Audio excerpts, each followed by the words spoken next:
despite the fact that this is clearly a very serious situation and there's tremendously high stakes and leadership from both sides of our government, both political parties, are clearly on board taking it seriously. Despite all that, the public is largely very unaware and totally in the dark.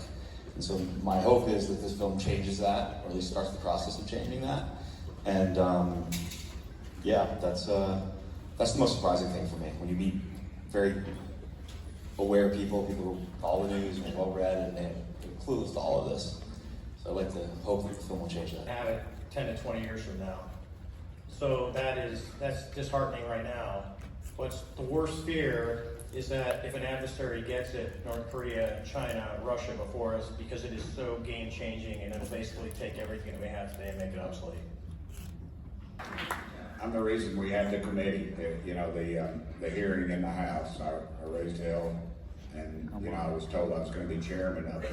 I think 18 hours before, and then all of a sudden I wasn't chairman. And you never see me sitting in the chairman's thing. So there's a lot of things that work in all this, and it has nothing to do with party loyalty or anything like that. It's greed, power, it's corruption. It's everything that runs from Washington D.C.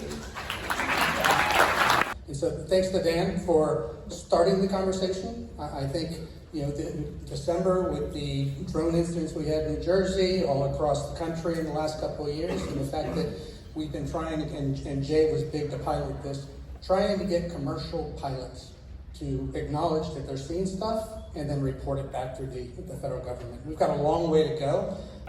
Is this put together a consistent story told both with emotion and facts?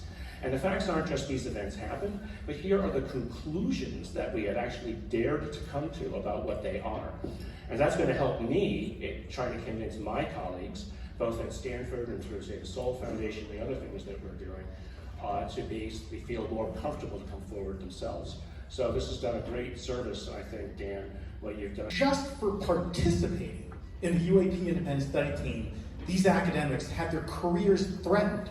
Not even for saying that UAP was real, but just for having the temerity of even looking at the topic. How can you conduct science under those conditions, where there's such bias and such